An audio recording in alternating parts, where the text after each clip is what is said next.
I'm Craig Wilson, the Health Policy Director at the Arkansas Center for Health Improvement. I've been with the organization for almost 13 years now, and have seen much of what occurred from a policy standpoint over the last 25 years. But I'm really looking forward to seeing what happens in the next 25 years. And Sean, I do expect in maybe 10 or 15 years to see your digital twin here so that I can interact with him. There's some very interesting things going on with artificial intelligence and robotics and everything. I want to go ahead and introduce our esteemed panel. Thank you all for joining us today. If you would, when I introduce you, just kind of raise your hand to acknowledge who you are. First, Dr. Harold Betton.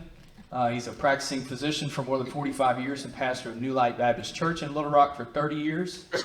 He's also the Chief Operating Officer for the Arkansas Medical, Dental, and Pharmaceutical Association's Board of Directors, the AMDPA, in their National Medical Association. I was lucky enough to get the opportunity to attend their 130-year anniversary earlier this year.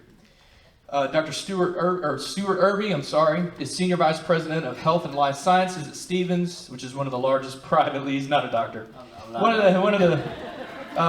the largest privately owned investment banks in the U.S. The Health and Life Sciences team at Stevens creates innovative solutions for companies that produce medical equipment, deliver health care, and support medical facilities.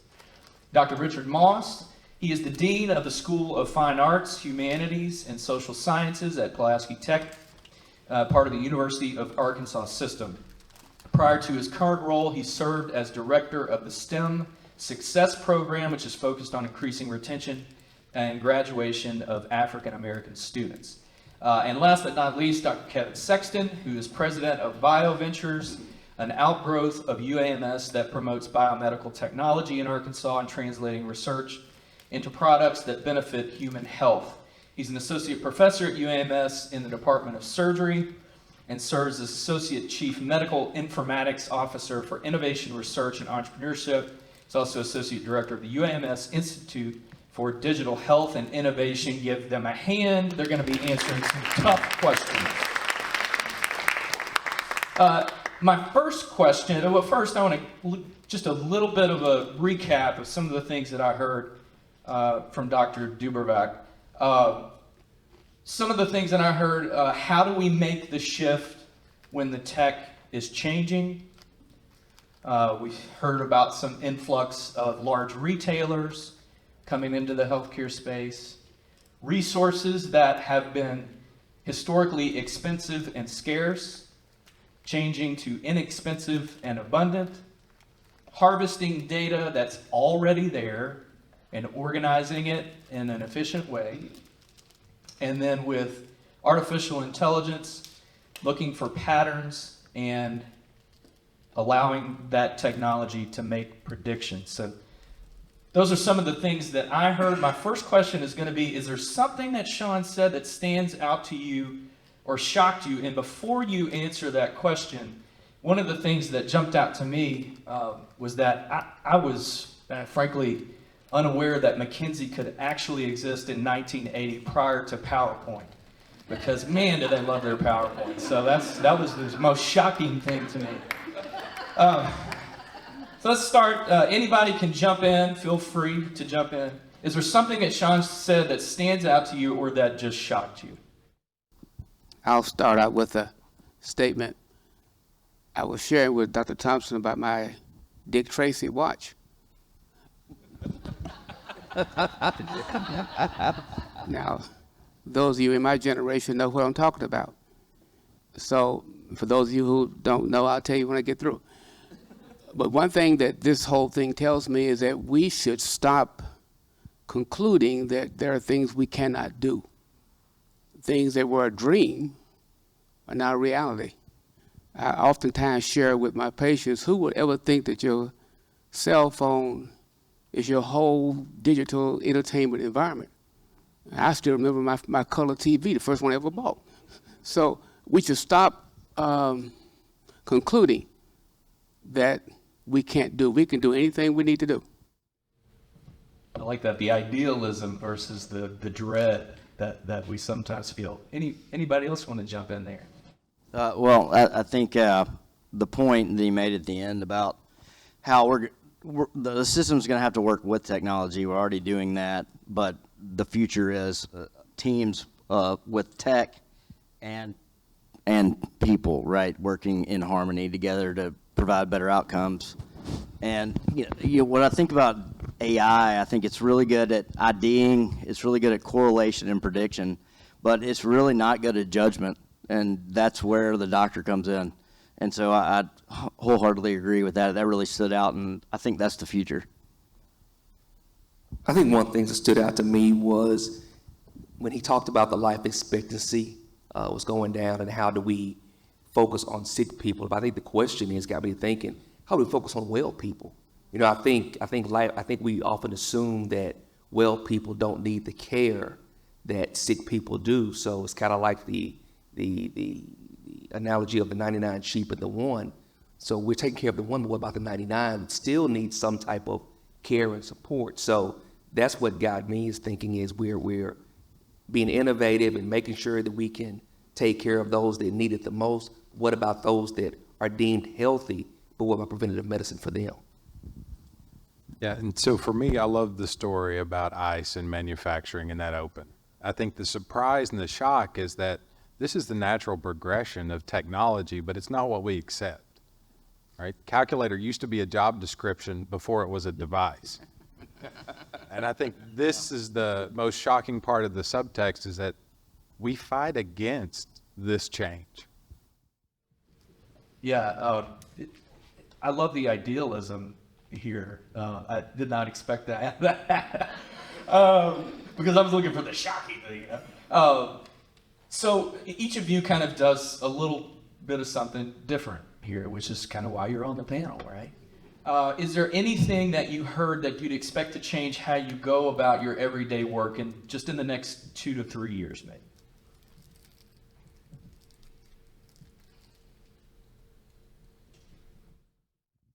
I'll jump in.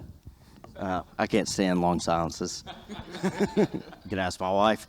I definitely think AI is going to change. I'm in finance, and so there's a lot of stuff that we do, data entry, right? Excel, PowerPoint formatting, ChatGPT. We send a lot of emails, and a lot of the emails, if you look at them, there's consistency in the messaging. And so like ChatGPT, I think we're already starting to experiment with that, and how do we use that in communication to save time, because we'll just agonize over email messages. What's the read through here? Is it going to be interpreted in this way? I think, just artificial intelligence from managing financial data, inputting it into a usable format and in communication is going to probably eliminate a lot of the, less productive work in my field. And I think it's going to happen the same in medicine. He was talking about 30% of a clinician's time is spent on data entry or administrative work, and if you can remove that, I think that's that much more time they can spend with the patient and provide for better outcomes. I'm gonna dig a little deeper with you, just from an investment standpoint, not individually related to what you do, but just generally the trends that you're seeing in investment strategies in perhaps these types of technologies that can make the healthcare system more efficient. Is some of that already happening from your standpoint? 100%. You had that first wave, right, with EMRs. We're kind of there. The problem is all the information doesn't talk to each other. It's not centralized.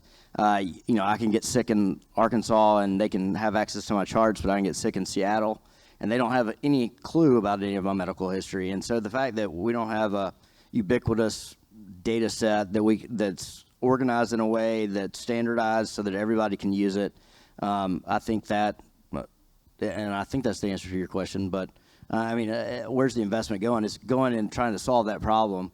And then, if you think about the healthcare system as, I like to think about it as an elegant orchestration of informed workflows. Well, okay, informed is the big word. And how do you get more informed in your decision making? And I think it's, we gotta figure out how to harness the data, understand it, and put it in a usable format, which we do not have today. We have so much information as well. How are we going to manage all this information? Do we have the infrastructure? I mean, just the energy that it will take to run the server farm for all the data that's created by all the wearables that's creating data every second is going to be a challenge. So that's where the capital markets are trying to figure out how do we solve that problem, and money is flowing into trying to figure that out. I mean, that's what the capital markets seek. Anybody else in your everyday work? And Yeah, I'll jump in and say that Sean was on the money when he said it's going to be reducing administrative burden, but then also data summarization. There's low risk in that for providers. And right now, if I look at a medical record, around 80% of that information is going to be in unstructured text. So AI can summarize, bring things to the forefront that I will miss. Not to mention trying to read an entire chart when you get 1,000 data points an hour on an ICU patient. It's hard to keep up with that. So that's where we'll see it first. The market, though, is bringing a lot of provider-facing technologies that put the provider in the middle of the artificial intelligence. They'll do risk stratification. They'll do some sort of adjudication, but then you're left for the human to take the action. And I think that's when we'll see a tremendous change, when we figure out how to remove you can't remove the provider, but how you can remove the barriers to impact on the patients and actually taking an action instead of summarization, risk stratification, and those things. focusing on the most important patient-provider relations there. Yes, sir. We don't have to chime in. There's a huge difference between hospital-based work and private practice. So I can only speak from the private practice standpoint. I shudder and I'm kind of concerned if we use AI from the provider standpoint and putting information in the medical record. Now, I've been thinking about this subject since before this meeting. One thing that AI could help do when I met with a patient that's somewhat complex, if I can feed us a few variables and say, okay, AI, tell me the kind of things I need to be looking at. Tell me some things that I need to evaluate given this complex of data. AI can go and then launch in and grab that information and give it to me on a pretty quick basis. That's very helpful. Give an example. Now, both my kids are lawyers, and they tell me that there was a case where somebody used ChatGPT and went to and put it before the court. And it turned out that most of the cases that were presented weren't even cases. So my point is that we have to be very, very careful from the physician, provider, private practice standpoint in the data we put in the chart, because that concerns somebody's life, and it has got to be accurate. I'm gonna piggyback a little bit on Dr. Benton and his Dick Tracy watch. I know who Dick Tracy is. So for me in the field of education, it's with all this technology and what we do every day, how are we preparing the students? How are we preparing the next provider, the next doctor, the next person who's reading a chart? And secondly, where are we going to get the funding for the machines to put it into practice in the classrooms? So how are we able to prepare that next generation of students for funding to make sure that when they get into, the real world, they're prepared because we've trained them properly? So that's my thought process is, where are we going to get the funding from? How are we going to update the classrooms so we can prepare this next generation for the Dick Tracy watch? Yeah, that's an interesting point, because it becomes a pipeline issue, right? If there's an expectation that the people work with the computers in the workforce space, then you got to train them to be able to use that technology appropriately when they get there. One other thing to be very, very careful of, you want to make sure that AI does not ever replace the human interaction. Because what's happening a lot of times is that fewer and fewer physicians are touching their patients. And if we inappropriately use the technology, people just go to a kiosk with their symptoms and push a button and get their prescription. I'm being silly, but, Dick Tracy, I mean, you can get to a point where it'd be a problem. Not too far from the truth. I want to delve deeper into that.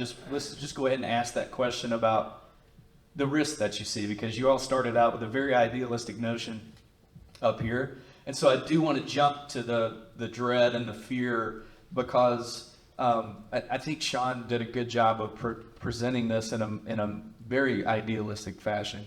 And I've heard from another futurist who said something very stark, and it was shocking to me, which is that we've got a 50-50 shot at using this technology appropriately or going down a path where it gets out of our control.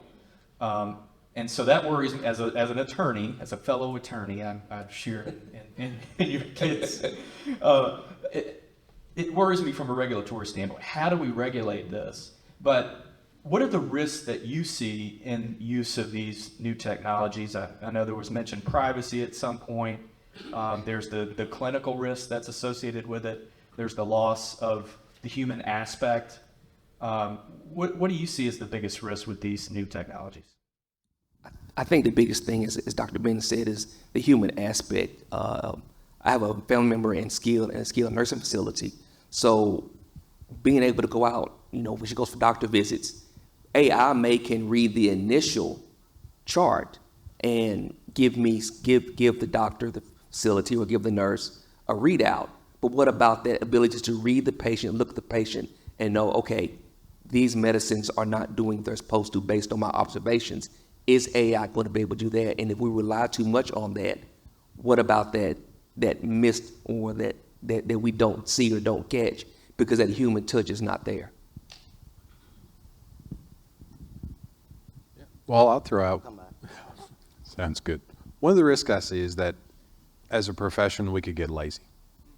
You can leverage this technology and train it to do many repetitive tasks.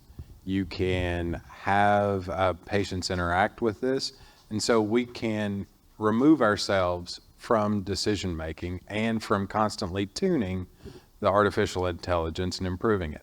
It's an amazing tool. It can tell me within 30 seconds listening to a patient what their reading level is, and am I speaking above it or below it?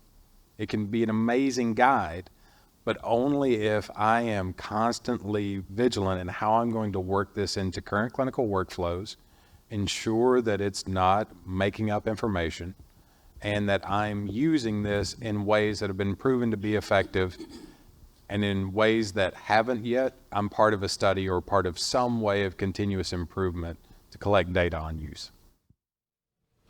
So I'm not a doctor, but I was introduced as one. So just understand where I'm coming from. But one of the things that I worry about, and I think everybody does, is that technology has isolated us.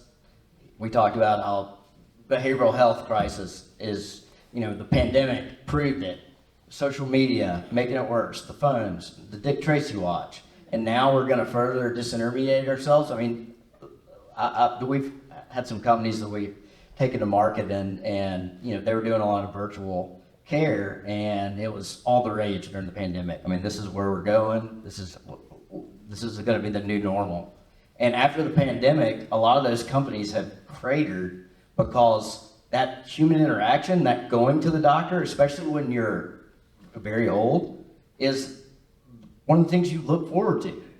And you're taking that one social interaction away from me, and now telling me I've got to see my doctor on the telephone in my house, and I'm never going to get out of here. So I just worry that it creates even more isolation, more loneliness, just more distraction from being a human, which I think there's a big risk to it. But on the flip, if we don't do it, the healthcare system, let's just be honest, I mean, it's as good as it is anywhere in the world, but there's still a lot of things that need to be fixed. A lot of people that don't have access to care, a lot of things that don't get caught, a lot of things we don't know. I mean, we've got to figure out a way to deal with the aging population. It's here. It's not, it's not 10 years from now, it's here. And I think technology is going to play a role in that. And so maybe, do we lose some autonomy? Probably, but do we want it to be like the self-service checkout line at the grocery store? No. I will say, just to follow up on that, with training though, providers are trained for in-person communication. We're not trained on this technology. We're not trained to the same degree in telemedicine. So I think your point's exactly right, that people do prefer it because that's what we're best at and most comfortable with, and don't have the skills to adapt to the other training yet. Now, I can sit here and think that in every technology shift, we go back historically, like our speaker did, you had arguments on all sides of the thing, and that's very good to look at everything. Now, it's upon us already, so we can't close the door on what's upon us. What that means to me then, like Amazon did, we need maybe at the university level or someplace develop a model and start looking at it from the standpoint of research and looking at the patient acceptance as well as the provider. Sure, there's a role for it, but until it starts to be researched and looked at, we will never have the answer.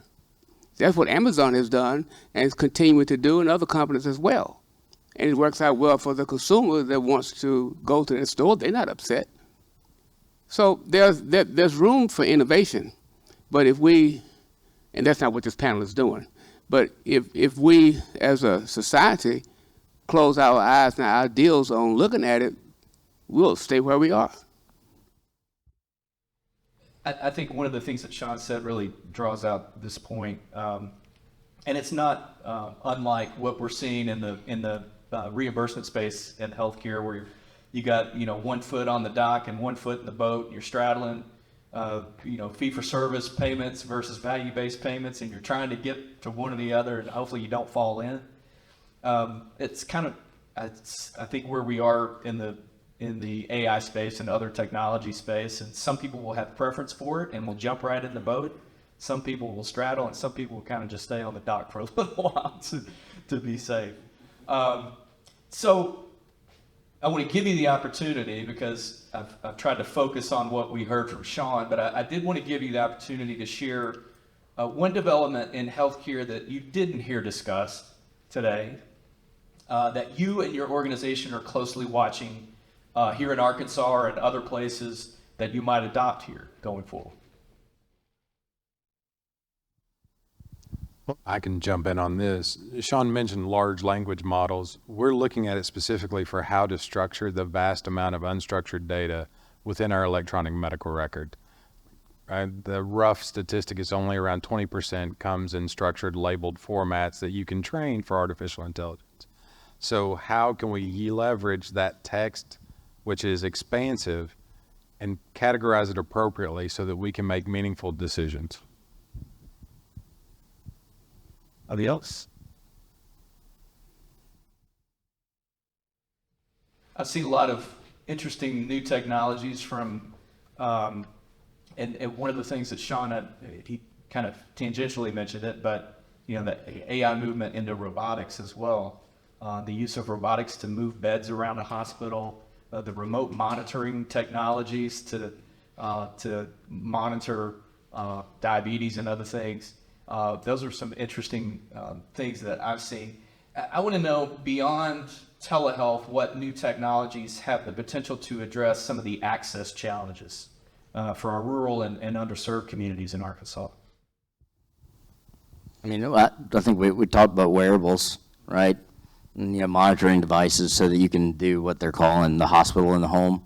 I think that we're going to have to, especially, I think there was a question around rural healthcare, and obviously that's an issue in Arkansas, just given the way that the population dispersion is. But wearables are going to play an incredible role. Are they going to be adopted right now? No, but will my kids?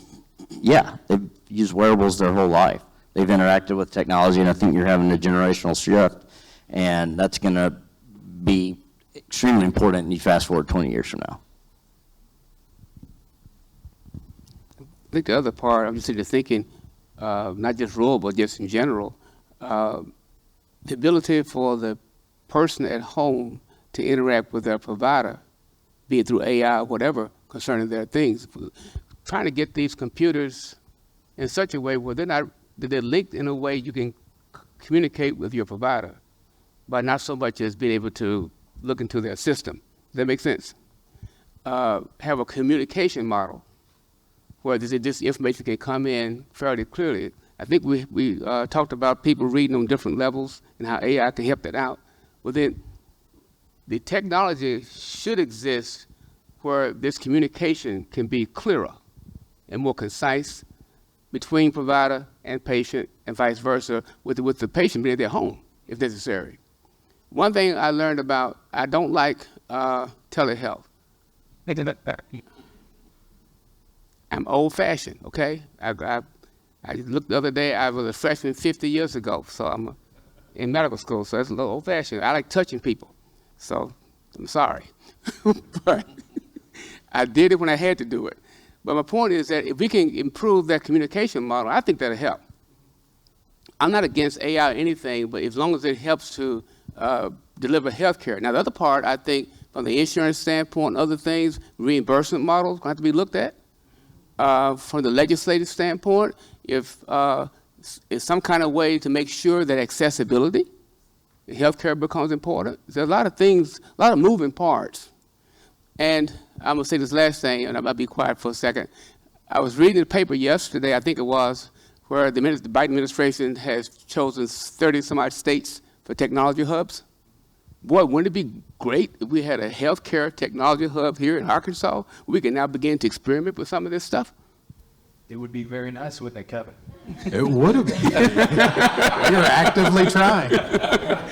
You know, that was a hint. Taken. This might be a question a little bit for you, Kevin, but also for others. What do you see as the biggest challenge to fostering health tech innovation here in Arkansas? There are a lot of challenges. Capital always one, but the infrastructure to start a healthcare business. There's high regulatory burden. You're selling to technical experts, financial owners, and operational owners. So there are many different stakeholders in any healthcare purchase. But right now, if I wanted to start a healthcare business, I would have to rely on infrastructure as a service to be able to do that. I couldn't access an electronic medical record without a partner. The overhead to this is exponential.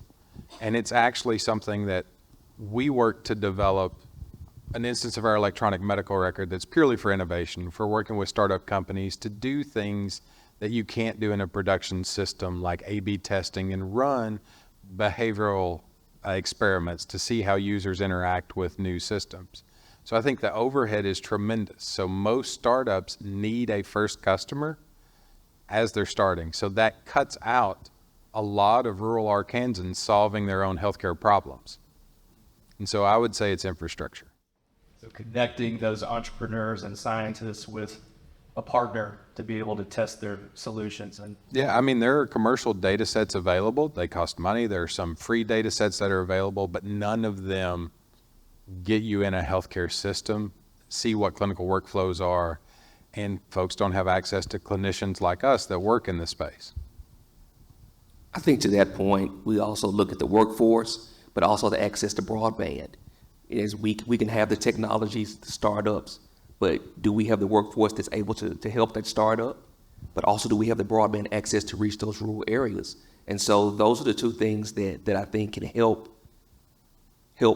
move telehealth or AI for Arkansas into the next step is make sure we have educated workforce so we can have these startups, but also making sure that there's access to broadband so that the person on the telephone or on the computer has the access to reach that person.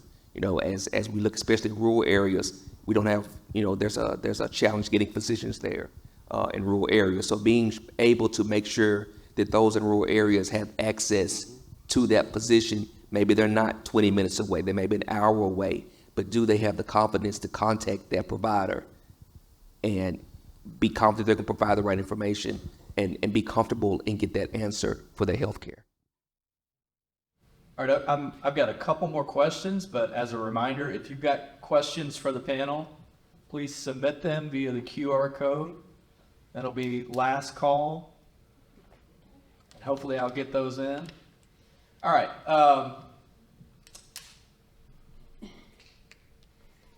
One question I want to ask, and I don't think this is not on the question list.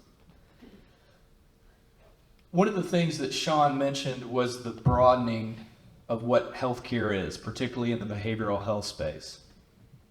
How do you see these new technologies being able to make the healthcare system more efficient, to be able to address those things that haven't traditionally been considered a part of the medical system now that they've become more medicalized, like isolation or other things like that? I'll give you a second to think about that, because I know that's a new question. Go ahead. Well, and also a big question, right? I mean, that was a really expansive question, but I mean, I can talk about behavioral, and I do think that you've got a supply-demand imbalance, right? You've got, I don't know, 38,000 psychiatrists, and you've got millions of people that want access to care, and you've got certain density in certain markets where you have access, and then other markets where there's not a psychiatrist within 100 miles. And you need somebody to talk to, and a lot of the times, really, the acuity is not as bad as it seems if you could just talk to somebody. And I think that, you know, technology is going to allow access on the behavioral side. You've seen it, you see tons of capital flow into it. You've seen a lot of private equity money come into it, venture money. You've got some large public companies. I think that's an area where tech is going to revolutionize access to that type of care, and the system is going to learn how to deal with it. The insurance companies are going to learn how to deal with it because it's going to be something they're going to have to deal with. Now, the broader question is, as a society, have we created a world where it causes depression? I think that's a topic for another day. Well, I'll take a different slant because we've focused a lot on patient-provider interactions. I think it has the opportunity to meaningfully change how providers interact for consultation, to allow folks to receive specialty care closer to home with expert guidance so that we can do real-time consultations, have imaging, complex assessments available to us at the ready immediately through telemedicine. And then we can set up screening protocols that help us pick up things that we wouldn't normally do. One example is overreading MRIs of the brain for foci for epilepsy, or things that are difficult for humans to pick up. So I think there's tremendous opportunity in how provider groups interact and how we can deliver care. The example that comes to mind is the stroke program that we have in Arkansas, doing assessments remotely, delivering clot-busting drugs to folks all throughout the state while we have access to their images, central review, and guidance from expert neurologists that do only stroke. All right. Last question, so get your questions in if you got them. All right. If someone gave you a magic wand to focus on, focus state and industry time and resources in 1 to 3 areas over the next 10 years, where would you make that investment? I would make it on accessibility to healthcare. We still have quite a few people that need healthcare, but they don't have the accessibility. And that's a pretty large package. Goes from the state government all the way down to the provider. And so I think that these innovations of which we speak, we'll have to bring a lot of people on board and make sure that all these things are done. One of the things that the speakers spoke about was the value of the service you're trying to do. And so in evaluating even that value, that technology, that accessibility, you have to bring all the players on board.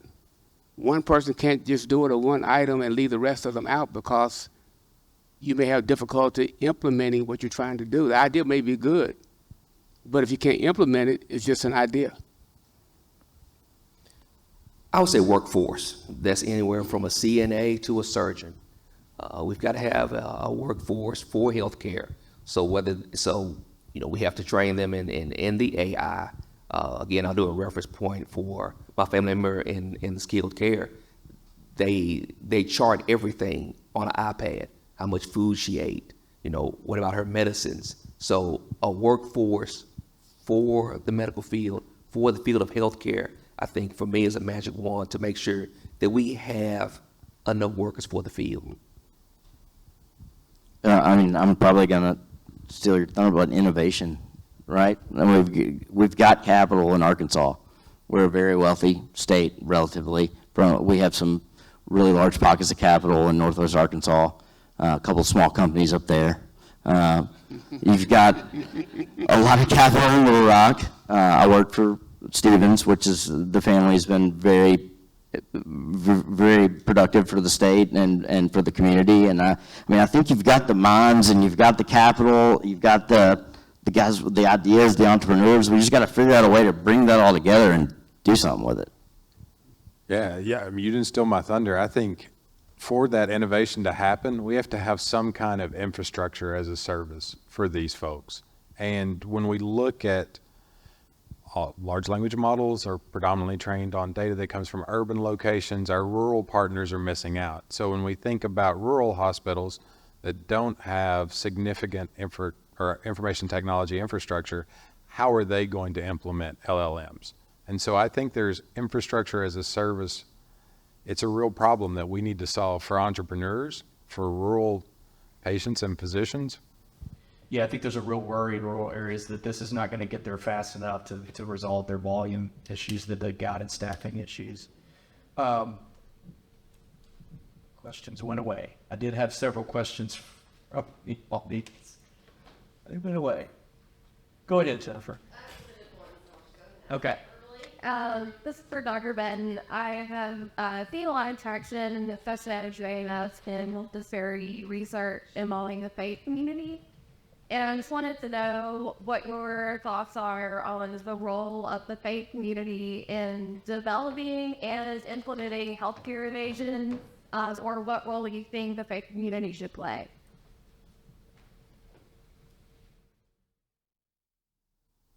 First off, the faith community has been involved in healthcare-related issues forever. The question is, how can we better involve those communities in the implementation of the programs we're talking about?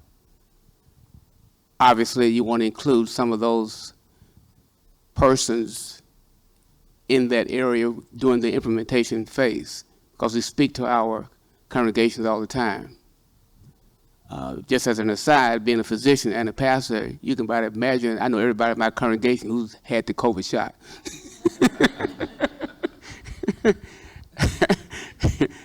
And we can laugh about it now, but I was very serious. And also my friends, and so we all talked quite a bit about that. That's still implementation of healthcare guidelines. So the person's pastor is a very, very influential part of their life. I don't care what your faith base is. It's a very personal matter with the person. So I think the inclusion of those people is very, very important, not necessarily to get their ideas in part, but you want somebody that can also go out and talk this up if it's going to be helpful for the persons that they serve. And indeed, you will get another idea from them that has not been thought of by the people on the panel, because idea may be good, but if it's not going to serve this community, it's just another idea. But there's also several nuances that come to play that will really help. Furthermore, and I'll say this, furthermore, you can get ideas from them that will be very helpful that have not been thought of by the people in the technology hub trying to bring up ideas to bring to play. All right, I think I've got one last question, and this might be a tough one. This technology, it's not cheap right now, right? Over time, as Sean mentioned, hopefully the scarcity issues can be resolved and it becomes more inexpensive or less expensive. But we know who's going to have to pay for the cost of this if providers decide to use whatever technology it is. How do you think those technology costs can be best reimbursed by insurers or the government or individual patients? What are some reimbursement strategies there?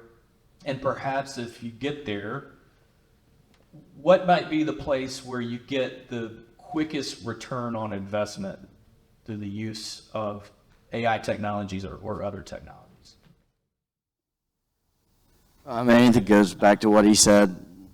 I'm going to bring it all back, but he talked about, I call it, right now we're focused on sick care. It's acute intervention, right? We need to focus on prevention and well care and try to use these technologies to predict through, family histories, lifestyle choices, try to get to things before they happen. And the insurers are going to like that because it's going to save them money over the life cycle of those members.